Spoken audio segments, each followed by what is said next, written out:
एक शानदार बर्फ का महल में स्नो क्वीन रहती थी, जो बहुत खूबसूरत और नेक दिल थी। बर्फ से ढके हुए महल के करीब ही साहो नाम का गांव था, जहां लोग अक्सर बर्फ की मलका और उसके चमकते महल की कहानियां सुनाते थे। उनमें एक बहादुर सी लड़की थी, जिसका नाम नूर था, जो बर्फ के महल जाने और बर्फ की मलका से मिलने का ख्वाब देखती थी। एक दिन नूर ने बर्फ के महल जाने का फैसला किया। उसने अपने सबसे गर्म कपड़े पहने और दौड़ दूर तक चमकते महल की तरफ रवाना हो गई। सफर तवील और खतरनाक था, लेकिन नूर का अज़्म कभी कम न हुआ। जब नूर महल के करीब पहुंची, तो उसने देखा उसकी खूबसूरत दीवारें चमकते हुए बर्फ से बनी थीं और बर्फ के टुकड़े हीरों की तरह चमक रहे थे। वो बड़े दरवाजे के करीब पहुंची। नूर ने दरवाजे को छुआ तो एक परी नमोदार हुई। कौन हो तुम और यहाँ क्यों आई हो? नूर ने कहा, मैं बर्फ की मलका को देखने आई हो। परी ने कहा, उसके लिए तुम्हें एक फूल लाना होगा, तभी ये दरवाजा खुल सकता है।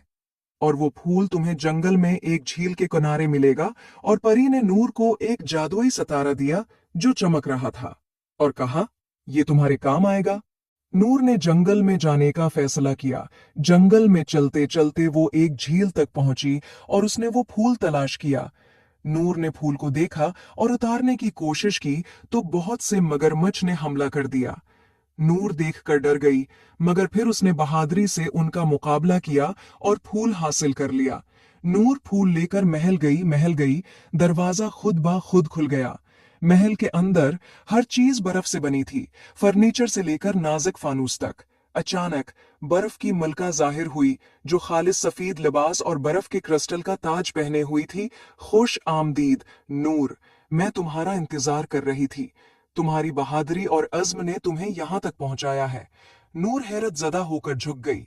बर्फ की मलका ने नूर को शानदार बर्फानी मुजस्मे और दलक्ष बर्फानी बाग दिखाए।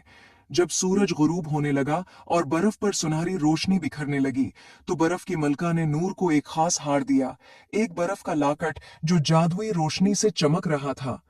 ये तुम्हारी हर मुश्किल में मदद करेगा, बर्फ की मलका ने कहा। नूर ने बर्फ की मलका का शुक्रिया अदा किया और वो वापस गायों की तरफ रवाना हो गई। उम्मीद है आपको स्टोरी पसंद आई होगी। Please like and subscribe my YouTube channel.